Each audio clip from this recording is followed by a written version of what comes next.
नमस्कार। जय हिंद दोस्तों।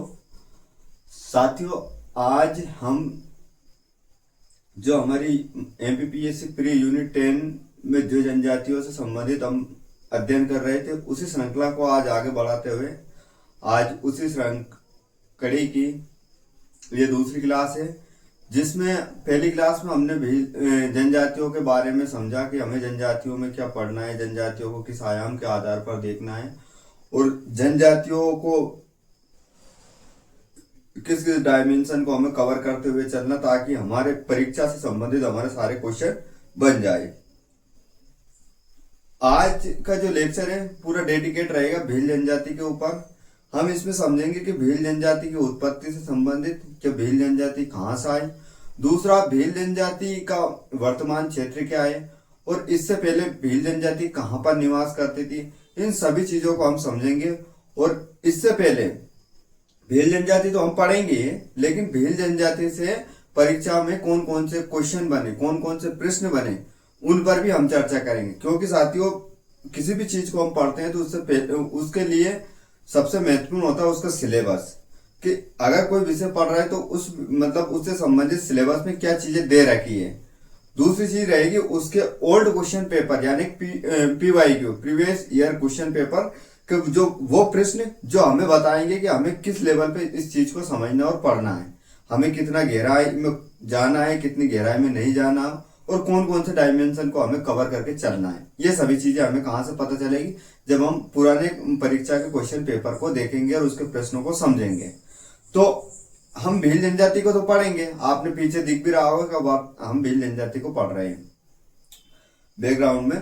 तो भील जनजाति को तो पढ़ेंगे हम, लेकिन भील जनजाति को पढ़ने से पहले हम क्या करेंगे, उसके जो भील जनजाति से संबंधित पूछे गए उन प्रश्नों पर हम थोड़ी चर्चा करेंगे।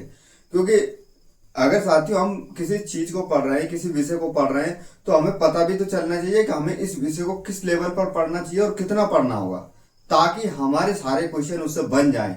और मान लीजिए मैं हूं या आप हो, मेरा क्लास नहीं देख रहे, मेरे वीडियोस नहीं देख रहे, कोई दिक्कत नहीं है, लेकिन आपको खुद से पढ़ना है। चले कि सर के वीडियो में टाइम ज्यादा लग रहा है, कुछ भी हो रहा, तो हमें अपने आप से पढ़ना है। तो एक आपके लिए बहुत विशेष सुविधा हमने कर रखी है, हमारा टेलीग्राम चैनल। उस टेलीग्राम चैनल की लिंक आपको हमारे डिस्क्रिप्शन में मिल जाएगी। दूसरा, हमें स्क्रीन पर आपके सामने शो भी हो रहा है। तो उसमें क्या दे रखा हमने, उसमें टेलीग्राम ग्रुप का जो क्यूआर भी दिख रखा और उसमें हमारे नंबर भी शो हो रहे हैं, जिससे आप हमारे चैनल से जुड़ जाओगे तो आपको जो यूनिट हम पढ़ा रहे हैं उसका पीडीएफ वकायदा वैसा का वैसे आपके पास पहुंच जाएगा, जिससे आप अगर क्लास भी ना देखो तो उसको अगर देखोगे तो आपका काम हो जाएगा। लेकिन जो भी हमारे साथी है पहली बार अगर जनजातियां पढ़ रहे हैं, तो मैं मानूंगा कि आप क्लास को देखें और थोड़ा समझोगे चीजों को, तो थोड़ा और आसान हो जाएगा आपके लिए, है ना।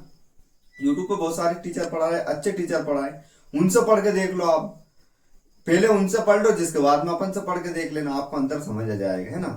तो हम क्या करेंगे, जो भी हमारे पिछली बार परीक्षा में पूछे गए, पिछले सालों में क्वेश्चन पूछे गए, उन क्वेश्चन को, जैसे भील जनजाति से संबंधित जो प्रश्न बने, हम उनको समझने का प्रयास करेंगे कि वास्तव में कौन कौन से प्रश्न बने और उनको कैसे किस आयाम से हमें उसको कवर करते हुए अपनी क्लास को आगे बढ़ाना है। क्योंकि हमारी क्लास तभी सार्थक होगी जब उससे परीक्षा में प्रश्न बने, आपके प्रश्नों के उत्तर उस क्लास में मिले, आपका हर डाउट, हर कॉन्सेप्ट वहां पर क्लियर हो, तो तब जाके हमारा ये मेहनत कर रहे हैं हम इतनी, वो सार्थक होगी। आप जिस मेहनत और लगन के साथ हम पर विश्वास करके ये क्लास देख रहे हैं, तो आपकी भी लगन और मेहनत तब सार्थक होगी।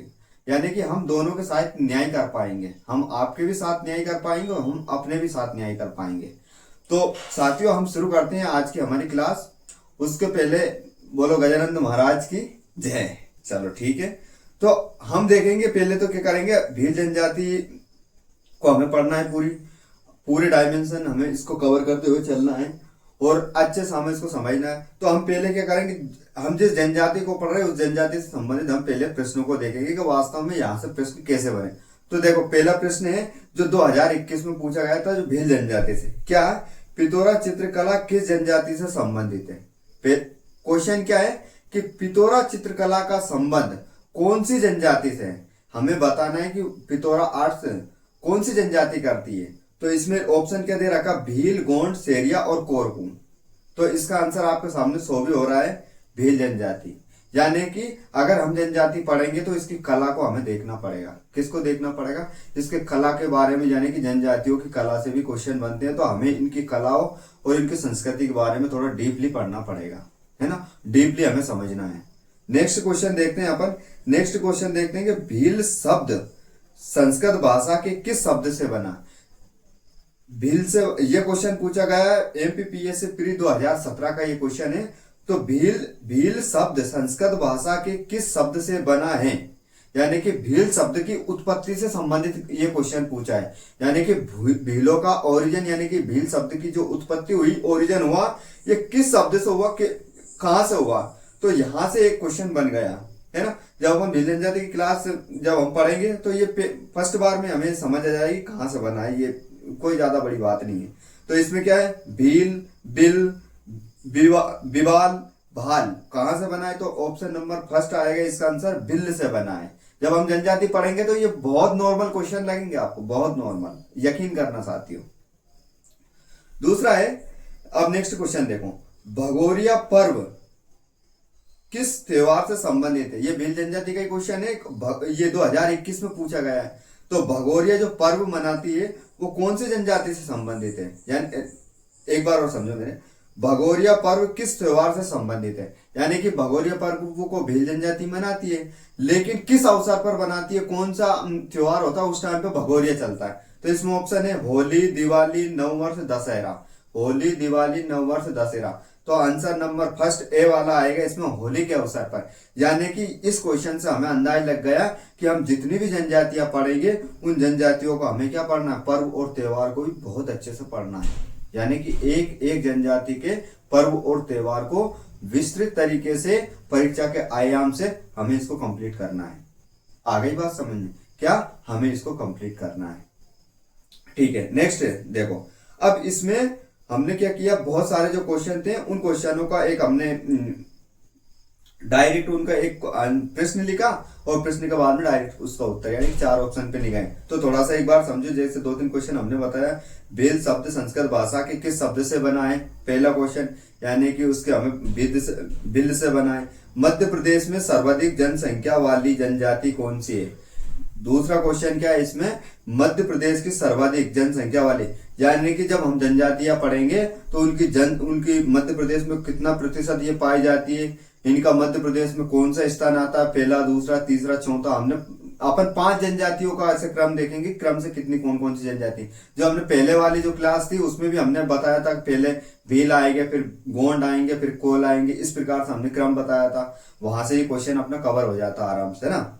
निम्न में से कौन सी जनजाति मध्य प्रदेश में, यानी कि 2, 4, 6 जनजातियों का नाम दे दिया और एक जनजाति अपनी मध्य प्रदेश की दे दी, तो अपन को उसमें वहां से क्या करना, उसको छाट के लगना। तो ये एक क्वेश्चन यहाँ से ऐसा बना था।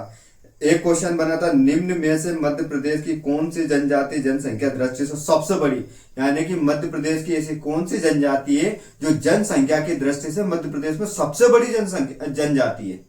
तो भील है इसमें। यानी पहले गोंड आते थे लेकिन अब वर्तमान में भील है। तो एक क्वेश्चन ये बना। ये क्वेश्चन में मेरा मन से नहीं बता रहा हूं, ये पूरे क्वेश्चन वो है जो परीक्षा में कहीं पिछली परीक्षाओं में पूछे गए एमपीपीएससी प्री में, और प्री के अलावा वनडे एग्जाम में भी ये क्वेश्चन पूछे गए। वनडे में तो बहुत हल्के फुल्के क्वेश्चन आते हैं, इतने कोई डीपली क्वेश्चन नहीं बनते। अपन जो नॉर्मल प्रेजेंटेशन इंट्रोडक्शन करेंगे ना, उसमें से क्वेश्चन आएंगे और कोई इतना डीपली। लेकिन अगर जनजातियों को बहुत विस्तृत तरीके से और अच्छे से समझना है तो अपनी ये पूरी क्लास उसी पर डेडिकेट है, उसी आधार पर चलेगी। मतलब कहने का मतलब है हमें विस्तृत और आराम से हमें पूरी जानकारी के साथ, यानी कि अगर परीक्षा में जनजाति से 10 क्वेश्चन आए तो हमारे कम से कम यहाँ से 8 से 9 क्वेश्चन पूरे सही होंगे और पूरे मिलेंगे, अपने कंटेंट में पूरे क्वेश्चन मिलेंगे। तो इस तरीके से हम इसको कवर करेंगे, ठीक है। देखो और क्वेश्चन में बताता हूँ, भगोरिया हाट का संबंध किससे है? तो भगोरिया हाट कहाँ पर लगती है, यानी कि कौन से जिले से? तो झाबुआ इसका आंसर आएगा। पिथौरा चित्रकला का संबंध भीलों से। भील जनजाति का प्रमुख पर्व कौन सा है? भगोरिया पर्व मनाती। भगोरिया पर्व किस त्योहार से संबंधित है? होली से संबंधित है। यह अपन ने पढ़ा था ना भाई, ठीक है। और आगे देखो क्वेश्चन, भील जनजाति का मुख्य व्यवसाय क्या है? अब इनके अर्थव्यवस्था से क्वेश्चन बना, यानी कि इनकी आर्थिक व्यवस्था के बारे में पूछा। तो किससे? कृषि से संबंधित कार्य करते। अब भगोरिया पर्व मध्य प्रदेश के किस जिले में मनाया जाता है? झाबुआ। ये रिपीटेड क्वेश्चन है, यानी कि हमें पिछली परीक्षाओं में जो जो क्वेश्चन पूछे गए उनको भी हमें पढ़ना चाहिए, उनको याद करना चाहिए, ताकि क्या हो, जो पिछली बार पूछे गए उनमें से बहुत सारे क्वेश्चन क्या हो जाते हैं, रिपीट हो जाते हैं। ठीक है, देखो ये क्वेश्चन आया। अब एक क्वेश्चन देखना, भीलों का कुंभ बेणेश्वर मेला किस नदी के तट पर बना है? अब ये पर्व त्योहार से आ रहा है क्वेश्चन। अगर हम देखेंगे तो ये पर्व त्योहार हम पढ़ेंगे तो बेणेश्वर मेला माही नदी के किनारे मनाया जाता है। तो हम क्या करेंगे, अगर इनके क्षेत्र में कोई सी नदी है तो उस नदी के बारे में भी हल्की फुल्की हम जानकारी लेंगे। अगर इस नदी के आसपास कोई सा मंदिर भी है तो उस मंदिर की भी जानकारी हम लेंगे। अगर किसी की इस नदी या इस जनजाति में कोई सा शहीद व्यक्ति भी है या कोई सा वीर योद्धा व्यक्ति, शासक व्यक्ति हुआ, तो उसके बारे में हमें जानकारी लेना, क्योंकि ये हमें पुराने जो क्वेश्चन पेपर है वो हमें ये बता रहे हैं कि हमें इस आधार पर इसको पढ़ना है। एक क्वेश्चन और देखो, निम्न में से कौन सा कथन सत्य है? तो अब 4 ऑप्शन थे, हमने डायरेक्ट इसका आंसर उठाया है, भगोरिया उत्सव मध्य प्रदेश के भील जनजाति द्वारा। यानी कि भगोरिया इतना ज्यादा पूछा जा रहा है कि भगोरिया को हमें और भी अच्छे से पढ़ना है, क्योंकि 3-4 जगह तो अभी यही आ गया भगोरिया। तो भील जनजाति का जो भगोरिया पर्व है हम उसको बहुत अच्छे से पढ़ेंगे, यानी कि उसकी शुरुआत से लेकर उसकी वर्तमान स्थिति को हम जानने का प्रयास करेंगे पूरा, यानी कि हर आयाम से हम उसको पढ़ेंगे, ताकि उसमें से किसी भी प्रकार का कोई हमारा क्वेश्चन छूट ना पाए।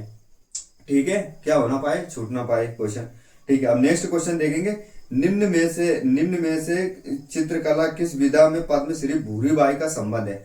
यानी कि अब यहाँ से जनजाति व्यक्तित्व से क्वेश्चन बना है कि अगर हम कोई सी जनजाति पढ़ रहे हैं तो उस जनजाति में अगर कोई सा महत्वपूर्ण व्यक्तित्व है तो उसकी हमें चर्चा करना है। यानी कि यहाँ पर भूरीबाई के बारे में पूछा गया है, जो पद्मश्री भूरीबाई है, तो उन्हें पिथौरा चित्रकला के लिए, पिथौरा आर्ट के लिए ये पद्मश्री मिला था। तो हमें उनकी क्या है, चित्रकला के बारे में भी पढ़ना है, यानी कि उनकी क्या पढ़ना है, चित्रकला पेंटिंग्स के बारे में भी पढ़ना है कि कौन सी जनजाति कौन कौन सी पेंटिंग्स बनाती है, और पेंटिंग्स बनाने वाले व्यक्ति को क्या कहा जाता है। जैसे ये पिथौरा चित्र बनाते हैं उस व्यक्ति को लकींद्रा कहा जाता है। क्या कहा जाता है, लकींद्रा कहा जाता है। ठीक है, जब जनजाति पढ़ोगे ना तो ये चीजें बहुत क्लियर हो जाएगी आपको, बहुत यूं लगेगी ये तो सर बहुत तुच्छ सी चीजें है, हमें तो ऐसे याद हो गई, क्योंकि हमने ये चीजें बहुत बार पढ़ रखी थी, हमें याद है तो हम बोल रहे हैं आपके सामने। ठीक है, और कहीं ना कहीं मोबाइल स्क्रीन का हमने सहारा ले रखा था, यहाँ से हम थोड़ा बोल पा रहे हैं। तो जब आप इनको अच्छे से पढ़ोगे समझोगे तो बहुत ही आराम से चीजें कंप्लीट हो जाएगी, घबराने की ऐसी आवश्यकता नहीं है। ठीक है, अब एक और क्वेश्चन देखो, टंटिया भील ने किस प्रसिद्ध क्रांतिकारी यानी स्वतंत्रता संग्राम सेनानी आक्रमणकारियों के लिए गोरेला युद्ध पद्धति सीखी थी? यानी कि मामा टंटिया भील ने ऐसे कौन से स्वतंत्र संग्राम सेनानी थे जिनसे उन्होंने गोरेला युद्ध पद्धति सीखी थी? तो ये तात्या टोपे थे। यानी कि अगर महत्वपूर्ण कोई सा क्रांतिकारी हुआ या महत्वपूर्ण कोई सा जनजाति व्यक्तित्व हुआ तो उसका संबंध किस और अन्य महत्वपूर्ण क्रांतिकारी से था, तो उसके बारे में हम थोड़ी बेसिक जानकारी लेने का प्रयास करें, क्योंकि यहाँ से ये क्वेश्चन बना ना। तो ऐसे ये कैसे होता, हम पूरे उनका इतिहास नहीं पढ़ेंगे, उनकी हिस्ट्री पढ़ने नहीं जाएंगे। अगर आपको टंटिया मामा के बारे में पूरा इतिहास समझना, पूरा एक एक बेसिक यानी कि उनके जन्म से लेकर तो उनकी शहादत तक अगर टंटिया मामा के बारे में जानना है तो जाओ बाबा हिस्ट्री वाले के यूट्यूब चैनल पर प्लेलिस्ट में देखो, हमने पूरा टंटिया मामा को पढ़ाया है, एक पॉइंट नहीं छोड़ा टंटिया मामा के बारे में। यानी कि उन पूरा बोलते हैं ना 360 डिग्री एंगल से, पूरा 360 डिग्री एंगल से पढ़ाया है उसको। टंटिया मामा के इतिहास को पूरा हमने बहुत व्यवस्थित पढ़ा है ना। तो उनकी जाके टंटिया मामा को पढ़ो, उनकी वो वीडियो देखो, उनके बारे में जानो पूरी जानकारी, वो आपको आसानी से मिल जाएगा। ठीक है, और भगोरिया उत्सव किस माह में मनाया जाता है? भगोरिया उत्सव जब होली का त्योहार रहता है, कौन सा माह में आता है, या हमें कमेंट के माध्यम से दे दो आप आंसर। ठीक है, तो इस प्रकार की क्या है, यहाँ जनजातियों से क्वेश्चन बनते हैं। क्या होते हैं, यहाँ से जनजातियों से क्वेश्चन बनते हैं, और इन्हीं क्वेश्चनों के आधार पर हम क्या पढ़ेंगे, भील जनजाति को पढ़ेंगे। क्या पढ़ेंगे, भील जनजाति को विस्तार से पढ़ेंगे और समझेंगे। तो आपने बिल्कुल व्यवस्थित ये एमपी का मैप दिख रहा होगा, और एमपी के मैप में पूरी जनजातियां लोकेटेड हो रही है। जैसे उत्तर में देखोगे सेरिया, पूर्व में देखो कोल्व, और उत्तर पूर्व में देखोगे तो खेरवार, इधर दक्षिण में देखोगे तो भारिया, गोंड, बेगा, कोरकू, इधर पूरा पश्चिमी क्षेत्र अगर देखोगे तो मध्य प्रदेश का जो पश्चिमी हिस्सा है उसमें भील जनजाति मुख्यतः पाई जाती है। तो आज हम इस भील जनजाति को ही विस्तार से समझेंगे। और लेकिन इससे समझने से पहले थोड़ा सा एक पॉइंट पर हमें थोड़ी नजर डालना है। वो नजर है भील जनजाति मध्य प्रदेश के अलावा अगर पूछे तो कौन कौन से और राज्यों में भील जनजाति पाई जाती है। मुख्यतः भील जनजाति की उत्पत्ति राजस्थान से मानी जाती है। यानी कि भील जनजाति मुख्य रूप से कहाँ की मानी जाती है कि ये राजस्थान की है। और अधिकतर हम राजस्थान का जब इतिहास देखते हैं, राजस्थान में जब चित्तौड़गढ़ के बारे में पढ़ते हैं, हल्दी घाटी का युद्ध पढ़ते हैं, महाराणा प्रताप का इतिहास पढ़ते हैं, तो कहीं ना कहीं हमें भील जनजाति के बारे में उनकी जानकारी मिलती है। और यहाँ तक कि जो राजस्थान के राणा हैं उन्होंने भीलों का अपना दूध भाई माना है। यानी कि ये भील हमारे छोटे भाई, इस तरीके से उन्होंने माना। और यहाँ तक भीलों का इतना सम्मान दिया क्योंकि जब जब राजस्थान के महाराणाओं पर, राणाओं पर जब जब भी कोई ना कोई विदेशी आक्रांताओं ने आक्रमण करा और युद्ध में हारे, तो ये इन्होंने जाकर जंगलों में शरण ली और जंगलों में इन्होंने भीलों के साथ कहीं ना कहीं रोटी बेटी के तक संबंध रखा। कब भीलों ने इनका यूं मान लो कि एक तरीके से जैसे भाई साथ देता है ना एक भाई का, इस तरीके से हर युद्ध में इन्होंने साथ दिए।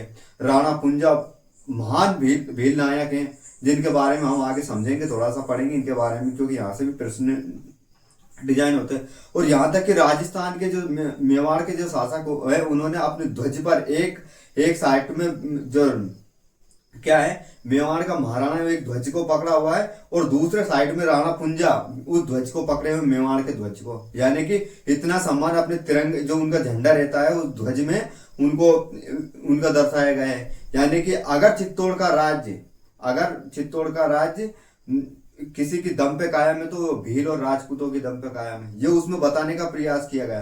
यानी कि और इसीलिए भीलों की एक उपजाति है भिलाला, और वो आज भी क्या लगाते हैं। अगर हम उनसे पूछते हैं कि भिलाला, एक मेरा दोस्त है जितेंद्र भाई, उनका नाम है जितेंद्र, वो आगरी के रहने वाले हैं, तो जब भी मैं उनके वहां जाता हूँ तो वो भील ठाकुर लगाते हैं उनका सरनेम में। गाँव के वो पटेल है, लेकिन अगर उनसे पूछो तो क्या हो तो वो बोलते हैं भील ठाकुर। यानी कि और ऐसे उपजाति में देखे तो वो भिलाला है, जितेंद्र भिलाला करके उनका नाम है। बहुत अच्छे मित्र है मेरे, भाई समान है मेरे, यूं मान लो। तो जब भी मैं उनसे पूछता हूँ तो वो उनके बारे वो वही लगाते हैं। और वास्तव में जो भिलाला समुदाय के जो भी जितने भी व्यक्ति होंगे, जितने भी महिला स्त्री सब होंगे, वो कहीं ना कहीं उनकी मैचिंग भी राजपूतों से होती है। जैसे मैं हूँ, अब इतने गोरे चिट्टे वो होंगे, दिखने में वैसे रहेंगे वो, मतलब उनकी कद काठी, जिसके बाद में उनका रंग सब राजपूतों जैसे रहेगा, वेशभूषा भी उनकी राजपूतों जैसी रहेगी। तो कहीं ना कहीं ये प्रभाव कहाँ का है, ये राजस्थान का है उन पर, है ना। तो अब हम चर्चा कर रहे थे कि मध्य प्रदेश के अलावा और कौन कौन से राज्य थे जहां पर भील जनजाति पाई जाती है। देखो पहला राज्य है राजस्थान। भील जनजाति राजस्थान में भरपूर पाई जाती है, मध्य प्रदेश में भरपूर मात्रा में पाई जाती है, मध्य और महाराष्ट्र में भी भरपूर मात्रा में पाई जाती है, और गुजरात में भी भील जनजाति मुख्यतः पाई जाती है। इन सभी क्षेत्रों को अगर मिलाकर देखें तो कई बहुत बार भील प्रदेश बनने की मांग भी उठती है, बहुत समय तक आंदोलन भी चलते हैं इनके लिए। लेकिन क्या यार, अलग अलग प्रदेश अलग अलग ये चीजें बनाओ, अरे अपन जिस प्रदेश में रहो वही प्रदेश अपना है, क्या भील प्रदेश बनाओ। मतलब मैं किसी का विरोध नहीं कर रहा हूँ, सबकी अपनी भावनाएं रहती है, लेकिन अगर तुम मध्य प्रदेश में रह रहे हो तो ये मध्य प्रदेश भी तो आपका है। अगर छत्तीसगढ़ में रह रहे हो तो वो छत्तीसगढ़ भी तो आपका है। अरे आपकी जन्मभूमि है वो आपका ही प्रदेश है, जिस गांव में रह रहे हो वो गांव आपका है। यानी कि गांव है हमें गर्दन से प्यारा। तो क्या इधर उधर थोड़ा फोड़ी का काम में लगे हो यार। जहां जो व्यक्ति है वो वहां का है और वो उसका ही प्रदेश है, किसी और का बाप का नहीं है। समझ में आ गई बात। तो ये फालतू की चोंचले छोड़कर अपना एक अखंड भारत है उसको और अच्छा बनाओ और व्यवस्थित रहो, मजे में रहो, मिल के रहो। ना हमें हिंदू मुस्लिम करना है, ना सिख ईसाई करना, कुछ नहीं करना। एक ही नारा एक ही काम हमारा क्या रहेगा, वो एक ही नारा एक ही काम है, जय हिंद जय भारत। यानी कि हमारी हिंद की जय हो, हमारी भारत की जय हो, और हम सब सही है तो हमारा देश सही है। आ गई बात समझ। तो ये हमने थोड़ा सा इसमें देखा। अब हम भील जनजाति को थोड़ा डीपली पढ़ने का प्रयास करते हैं। प्रयास ही करते हैं, कोई बड़ा मास्टर तो हूं नहीं मैं तगड़ा वाला, लेकिन हाँ ये है कि मेरा प्रयास 100% काम करेगा आपके लिए। तो हमने क्या देखे, इसको ओल्ड क्वेश्चन पेपर हमने पूरे देख लिए। अब हम देखेंगे भील जनजाति का मध्य प्रदेश में क्षेत्र है। यानी कि भील जनजाति को जब हम पढ़ते हैं तो मध्य प्रदेश का जो पश्चिमी क्षेत्र है, यानी कि मध्य प्रदेश का जो पश्चिमी एरिया है वो पूरा एरिया किनको डेडिकेट करता है, मालवा वाला क्षेत्र पूरा भीलों को, मालवा निमाड़ पूर्व भील जनजाति पाई जाती है मुख्य रूप से, है ना। तो ये हमने देखा। दूसरा, भीलों के लिए एक बहुत प्रसिद्ध कहावत है और कहीं ना कहीं अपनी जिंदगी में भी इसको उतारना चाहिए। मुझे अच्छा लगा तो मैंने इसको ले लिया और आपको मैं दिखा रहा हूँ इस चीज को। भीलों के लिए एक बहुत बहुत चर्चित और बहुत प्रसिद्ध कहावत क्या है? भील कहते हैं, भूखला तो भूखला, कहीं भूखला तो भूखला और सूखला खरी।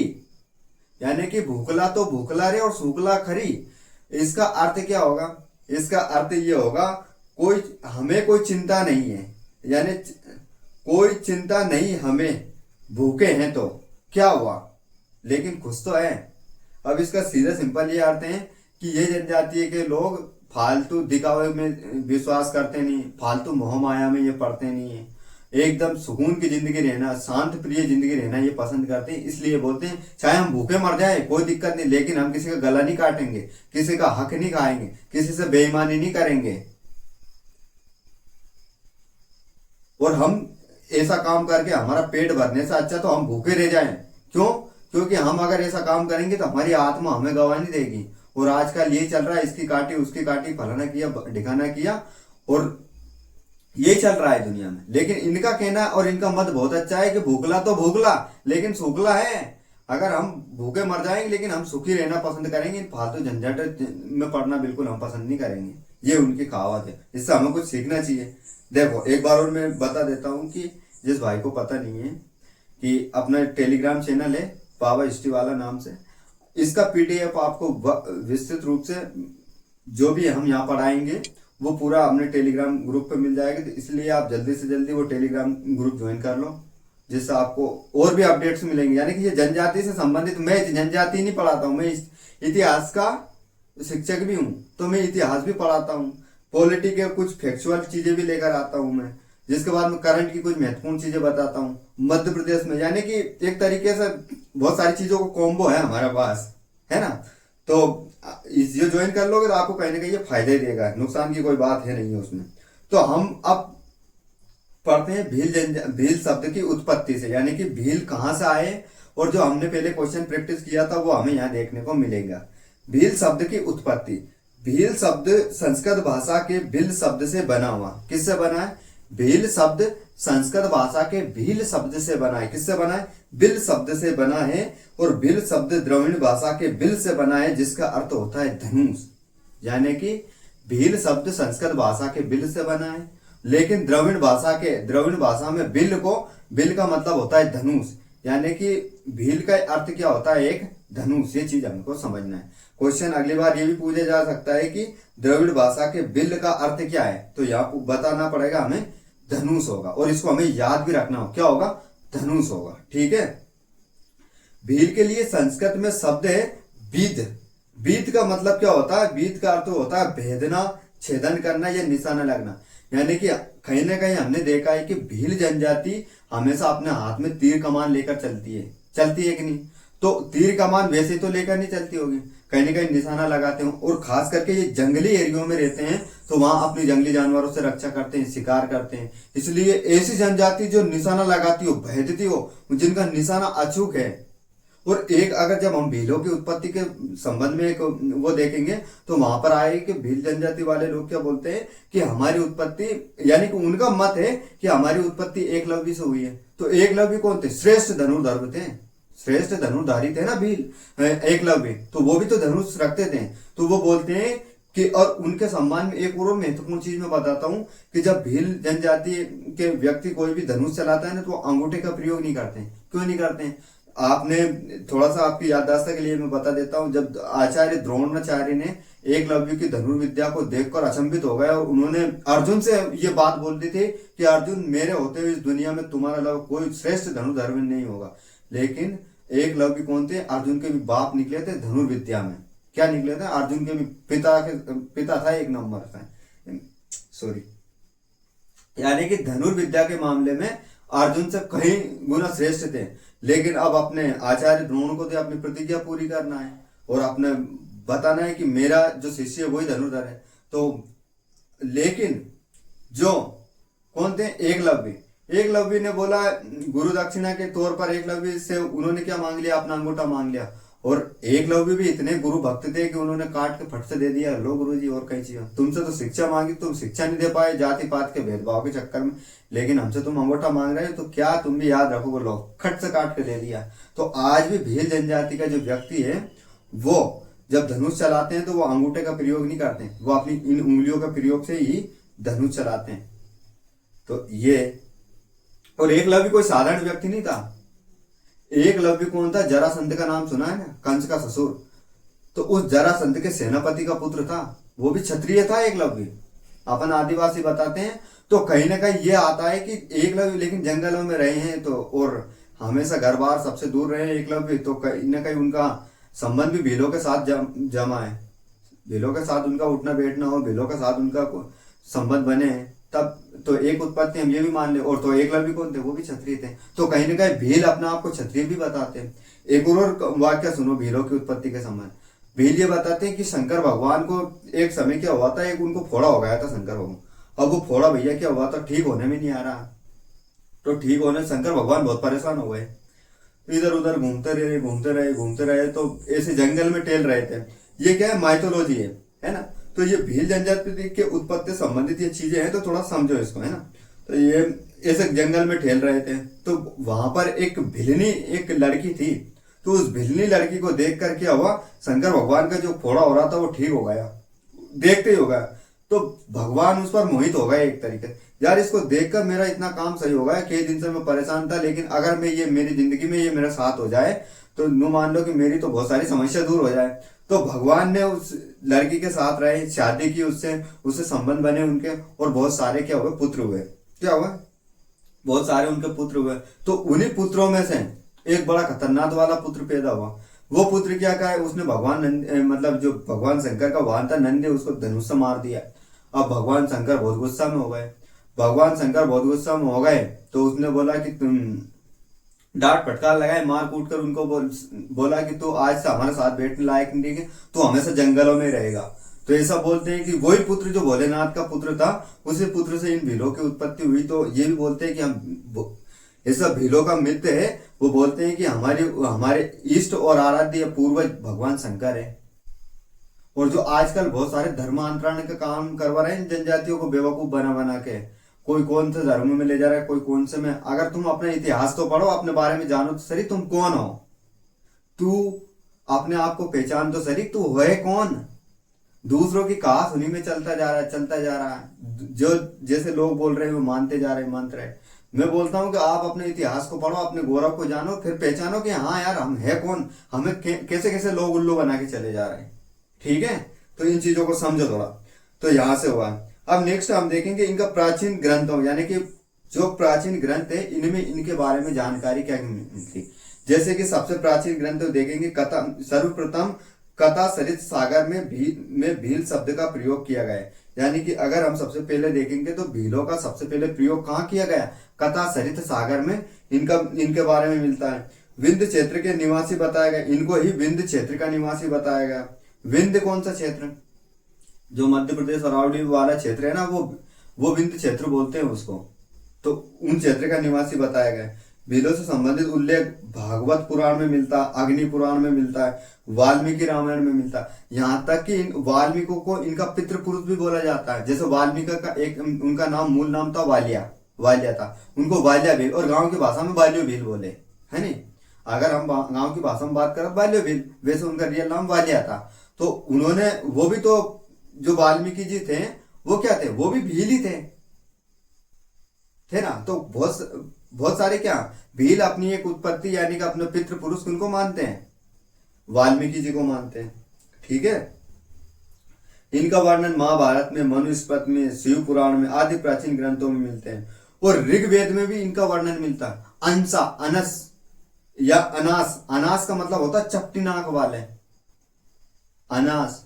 तो इनका एक नाम अनास में मिलता है। और अनास इसलिए भी मिलता है कि झाबुआ में एक नदी भी बहती है। झाबुआ में जब हम देखेंगे तो अनास नाम की एक नदी बहती है। कहां पर, झाबुआ जिले में। तो अब अगर हम देखेंगे मूल रूप से, तो सबसे ज्यादा भील, जब जनजाति के बारे में पढ़ेंगे तो सबसे ज्यादा भील जनजाति कहां पर पाई जाती है, तो सबसे ज्यादा भील जनजाति मध्य प्रदेश के झाबुआ जिले में ही पाई जाती है। तो कहीं ना कहीं चीजें मैचिंग हो रही कि नहीं, मिल रही कि नहीं।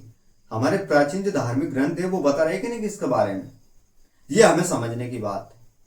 आ गई बात समझ? ठीक है, अब आगे बढ़ते हैं। अब हम इसमें क्या देखेंगे, भील जनजातियों के बारे में क्या क्या मत है, यानी कि भील जनजाति को अन्य लोगों द्वारा, अन्य प्राचीन पुराणों ग्रंथों द्वारा और अन्य महान जो जनजाति विशेषज्ञ है उन्होंने भीलों को क्या क्या अन्य नामों से पुकारा है, क्या क्या अन्य नाम से इनको संबोधित किया है, और यहाँ से 110% क्वेश्चन बनता है, तो इसको थोड़ा ध्यान में रखो, है ना। और ऐसा सोचते सोचते क्यों बैठे हो यार, हैं? कहीं किसी की लुगाई भग गई कहीं, हैं? ऐसे चुपचाप मत बैठो, चुपचाप है नहीं बैठ, बस दिमाग हो खराब, है नहीं। को टेंशन मेंशन हटाओ, टेंशन मेंशन लेनो नहीं जिंदगी में, जब टेंशन ले नहीं माँ हो जा अपनी पेंशन स्टार्ट। आ गई बात समझ? और पेंशन गाय की स्टार्ट हो जा जिम्मेदारी की, यह जिम्मेदारी फलानो ठिकानो, तो टेंशन हटा के और अपने यहाँ फोकस करो और मस्त थोड़ा चिल रहो यार, मुस्कुराओ। मैं भी मुस्कुरा रही हूँ, और हमारे सामने तो हम एक भी नहीं बैठे हैं, मेरे सामने तो आप एक भी नहीं बैठे हो, मैं तो अकेला आपके सामने वीडियो बना रहा हूँ। मेरे सामने तो मेरा कैमरा है, मैं हूँ और मेरा एक साथी है जो मैं ये ऑपरेट कर रहा है सिस्टम को। तो अब हम दोनों बैठे हैं और आपको समझा रहे हैं, तो हम भी तो मुस्कुरा रहे, तो आप भी मुस्कुराओ। क्या लेना टेंशन, जिंदगी में बहुत टेंशन है। जब तक मेरे साथ पढ़ते हो तो टेंशन तो ले लो ही नहीं, मस्त होकर पढ़ो। चलो थोड़ा जानते हैं भीलों के बारे में। हम भीलों के बारे में क्या क्या मत दिए है, तो ऋग्वेद में इनके बारे में अनास मिलता है। क्या मिलता है? अनास।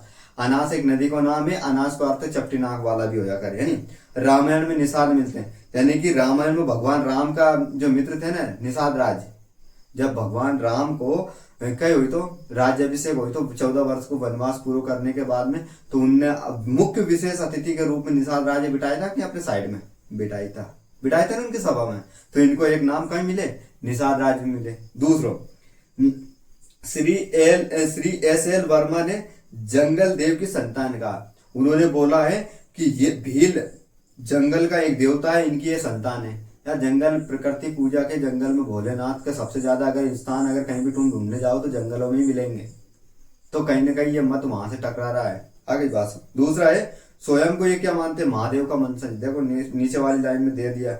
और फिर इतिहासकारों ने इनको प्रोटो ऑस्ट्रेलाइट भी बोला। प्रोटो ऑस्ट्रेलाइट का अर्थ ये है कि जब इनकी कद काटी, इनका शारीरिक संरचना को देखा, तो जो प्रोटो ऑस्ट्रेलाइट जो क्षेत्र में जो जनजाति जो लोग निवास करते हैं, तो उनने कहीं ना कहीं उनसे मैचिंग हो रहे थे। और मैचिंग क्या क्यों नहीं होंगे, है बिल्कुल वो, तो इसलिए इनको प्रोटो ऑस्ट्रेलाइट भी बोला है। चपटी नाक है, बड़े बड़े होठ है, काटी मजबूत है, हाइट छोटी है, तामिया वर्ण है ना। तो उनको क्या बोला, खड़े बाल है, घुंघरालू बाल है, तो क्या बोल दिया, प्रोटोस्टेलाइट बोल दिया। और प्रोटोस्टेलाइट लोगों का भी तो ऐसे कैसे सिस्टम रहता है, उनका रहता है कि नहीं, ऐसे कैसे रहते हैं कि नहीं, वो भी दिखने में ऐसे लगते हैं। ठीक है, हार्वर्ड रिजले ने उन्हें द्रविड़ बोला है कि ये द्रविड़ मूल के हैं। जिसके बाद में डॉक्टर मजूमदार ने प्राचीन निग्रेटो प्रजाति के बोले हैं, निग्रेटो प्रजाति। मैं क्या करूंगा, जैसे प्रोटोस्टेलाइट है, द्रविड़ है और निग्रेटो, इन तीन को आपको एक फोटो के माध्यम से मैं बता दूंगा। यानी कि इस प्रकार का व्यक्ति को ये बोला जाता है कि थोड़ा समझने में आपको आसानी होगी, और मैं ऐसे समझाऊंगा तो आप अंतर भेद नहीं कर पाओगे, है ना। वो अपनी जानकारी के लिए है, परीक्षा में ये पूछेगा हार्वर्ड रिजले के अनुसार भीलों को क्या बोला, द्रविड़ बोला है। डॉक्टर मजूमदार के अनुसार भीलों को क्या बोला, प्रेजेंट निग्रेटो बोला है। तो ये आएगा, उसकी सकल सूरत से कोई क्वेश्चन नहीं बनेगा। ठीक है, कर्नल टोड ने इनको क्या बोला, वनपुत्र, यानी कि इतिहासकार जो कर्नल टोड है, उन्होंने क्या बोला, इनको वनपुत्र बोला कि ये वनपुत्र है। टाल में उनको तीरंदाज बोला। तो ये याद रखना अपने दिमाग में, थोड़ा सा क्या रखना, याद रखना, क्योंकि यहाँ से क्वेश्चन बनते हैं। निमाड़ का निसाबाद जो गजेटियर है, उन्होंने लड़ाकू जनजाति बोला है। क्या बोला, जो निमाड़ का जो गजेटियर आता है, निकलता है, उसमें उनको क्या बोला है, लड़ाकू बोला। तो बिल्कुल भाई साहब लड़ाकू जनजाति है। आज नहीं, आज इतिहास में कहीं से भी आप उठा के देख लो, चाहे भगवान राम के साथ हो, चाहे राजस्थान के राणाओं के साथ हो, चाहे मध्य प्रदेश में स्वतंत्र संग्राम हो, कहीं भी देख लो, बिल्कुल ताल से ताल मिलाकर भील जनजातियों ने टक्कर लिया विदेशी आक्रामकता से, और लड़े, डट कर लड़े। और यहाँ अपने टंटिया मामा का नाम आपने सुना होगा, मध्य प्रदेश में धूम मचा दी। भीमा नायक का नाम सुना होगा, खाजा नायक का नाम सुना होगा। कौन थे ये, भील ही तो थे। जिन्होंने पूरा दम लगाया लड़ने में। दम क्या लगाया, यूं मान लो कि जड़ें उखाड़ के फेंक दी है अंग्रेजों की। तो लड़ाकू थे भाई साहब, इसमें कोई शक नहीं है। और अन्य स्रोतों में इनको शिकारी योद्धा बोला है। तो बिल्कुल जंगलों में रहते हैं तो शिकार तो करते होंगे, और योद्धा प्रवृत्ति तो है। जंगल में रहने वाला व्यक्ति वैसे ही योद्धा बन जाता है, संघर्ष ही इतना करना पड़ता है तब जाके रहते हैं जंगल में। ऐसे थोड़ी अपन जंगल में रह लेते हैं।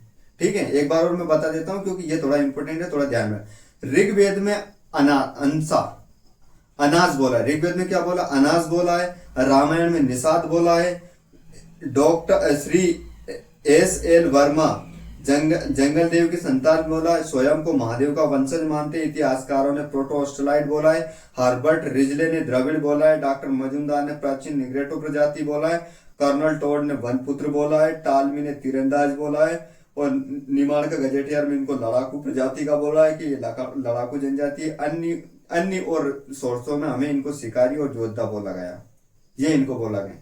अब हमको विस्तृत रूप से क्या पढ़ना है, भील जनजाति को पढ़ना है, एक एक पॉइंट को समझना है। क्या क्या एक एक इसमें कितने पॉइंट दे रखे, 1 2 3 4 5 6 7 8 9 10 11 12। इसमें मुख्य रूप से 12 पॉइंट है। इन 12 पॉइंट के अंदर भी बहुत सारे पॉइंट है, क्या एक तरीके से इनकी समरी है पूरी। तो जब हम भील जनजाति को हमें क्या क्या पढ़ना है, इसको हम थोड़ी सी समझते हैं। देखें, पहले हम इनके देखेंगे भौगोलिक विस्तार। भौगोलिक विस्तार में क्या देखेंगे कि मध्य प्रदेश का कौन कौन से क्षेत्र में भील जनजाति पाई जाती है, कौन कौन से जिले में मुख्य रूप से भील जनजाति निवास करती है। आ गई बात, ये हम भौगोलिक विस्तार में समझेंगे। फिर इसके देखेंगे हम उपजातियां, यानी कि भील जनजाति की उपजातियां कौन कौन सी है, और कौन कौन सी उपजाति क्या क्या कार्य करती है, क्या क्या उनकी विशेषता है, कौन कौन सा पर्व त्योहार मनाती है ये। फिर देखेंगे हम उनकी सामाजिक व्यवस्था, सामाजिक व्यवस्था में रहन सहन, खान पान, रीति रिवाज। फिर देखेंगे हम उनके विवाह, कि विवाह में कौन कौन सी पद्धतियां होती है, विवाह से पहले सगाई होती है कि नहीं, कौन कौन से विवाह होते हैं, दूध लोटावा, लम सेना, कौन कौन से विवाह होते हैं, कि बहुत सारे विवाह के प्रकार हैं। तो वहां से हम क्वेश्चन आता है परीक्षा में, तो हम यहाँ पर इसको समझेंगे। फिर हम इनके नित्य गायन देखेंगे। फिर इनके देवी देवताओं से क्वेश्चन आ जाता है, कौन सी जनजाति है जो लोहा सूर की पूजा करते हैं, ऐसा क्वेश्चन भी आता है। कौन सी जनजाति जिसका देवता बड़ा देव है, कौन सी जनजाति बूढ़ा देव को मानती, कौन सी जनजाति नाहर सिंह देव को मानती। तो ये हम इनके पढ़ेंगे देवी देवता का। कौन सी जनजाति काजल रानी की पूजा करती है, तो ये हम इसमें देखेंगे, है ना। पर्व उत्सव को देखेंगे। फिर इनकी कला के बारे में, यानी कि पिथौराइक आर्ट्स के बारे में पहले आपने देखा था कि यहाँ से क्वेश्चन बना था। तो इनकी हम कला के बारे में देखेंगे, जिसमें हम भित्ति कला देखेंगे, वस्त्र कला देखेंगे, शिल्प कला देखेंगे, काष्ठ कला देखेंगे, यानी कि जितने भी कला है इन सभी कलाओं को हम देखेंगे। फिर हम देखेंगे जन्म एवं मृत्यु, यानी कि इनके जन्म मृत्यु संस्कार को क्या क्या होते हैं, उनकी याद में क्या क्या गाड़ते हैं, गाथला किसे कहते हैं, इन सब के बारे में हम विस्तार से चर्चा करेंगे। फिर अन्य महत्वपूर्ण तथ्य देखेंगे। क्या इन सब चीजों में अगर कोई तथ्य हमसे छूट जाते हैं तो अन्य महत्वपूर्ण तथ्यों में वो सारी चीजें आ जाएगी, जहां से परीक्षा डायरेक्ट क्वेश्चन बन जाए। कभी कभी ऐसा अतरंगी क्वेश्चन आता है, हमें सूझी नहीं पड़ती, संपत्ति नहीं पड़ती, और क्वेश्चन आ जाता है हमसे बन नहीं पाता है। तो वे अन्य महत्वपूर्ण फैक्टर जब पढ़ेंगे ना, तो उसमें हम उसको कवर कर लेंगे पूरा। फिर देखेंगे इनके प्रमुख व्यक्तित्व, यानी कि अभी हमने देखा था क्या नाम था उनका, भूरी बाई। भूरी बाई का संबंध किस जनजाति से था, किस कला से था, तो ये व्यक्तित्व भी तो है। भीमा टंटिया मामा के बारे में देखेंगे, भीमा नायक के बारे में देखेंगे, यानी कि जो इनके महत्वपूर्ण व्यक्तित्व हुए उनके बारे में हम भी विस्तार से चर्चा करेंगे भील जनजाति के। तो इस प्रकार हम इसको पूरी 360 डिग्री एंगल से पूरा समझने का प्रयास करेंगे और विस्तार से हम पढ़ेंगे। और ये कब पढ़ेंगे, ये पढ़ेंगे नेक्स्ट वाली क्लास में, है ना। तो अभी तक जो हमने पढ़ाया वो क्या है, अभी भील जनजाति का हमने सिर्फ इंट्रो दिया है थोड़ा सा। अब हम इन चीजों को पढ़ेंगे, ये चीजें रहेंगी हमारी परीक्षा ओरिएंटेड, किससे संबंधित रहेगी, परीक्षा ओरिएंटेड रहेगी। परीक्षा में जहां से क्वेश्चन बनेंगे, जो फैक्ट बनेंगे वो इसमें हमें पूरे मिलेंगे। तो ये इस क्लास को बिल्कुल स्किप नहीं करना, और इसको मतलब अगर कोई देख रहा है तो उसको देखो, और नहीं देख रहा तो फिर देखो ही मत। आधे बीच में से क्लास देखोगे तो कोई मजा नहीं आएगा। तो इसलिए अगर आप देख रहे हो तो पूरा शुरू से स्टार्टिंग से देखो, तो चीजें अपने को समझ आएगी। और इसका भाई साहब PDF वो हमने बता दिया, टेलीग्राम ग्रुप ज्वाइन कर लो। टेलीग्राम ग्रुप पे इसका विस्तार से आपको जो भी पूरी जानकारी मिल जाएगी, जिससे हम जितनी भी इम्पोर्टेंट PDF है उनसे संबंधित जानकारी है सब हम टेलीग्राम पे डालते रहते हैं। तो आप आराम से अपना ये टेलीग्राम ग्रुप ज्वाइन कर लो। और कल नेक्स्ट लेक्चर में हम यहाँ से इनकी भौगोलिक विस्तार से लेकर उपजातियां, शारीरिक संरचना, सामाजिक व्यवस्था, विवाह, नृत्य, देवी देवता, पर्व उत्सव, चित्रकला, भित्तिकला, जन्म संस्कार, अन्य तथ्य और प्रमुख व्यक्तित्व, ये सब पर हम विस्तार से चर्चा करेंगे। इसी के साथ मैं हिस्ट्री वाला आप सभी से विदा लेता हूँ। नमस्कार, जय हिंद, खुश रहो, मस्त रहो। ठीक है।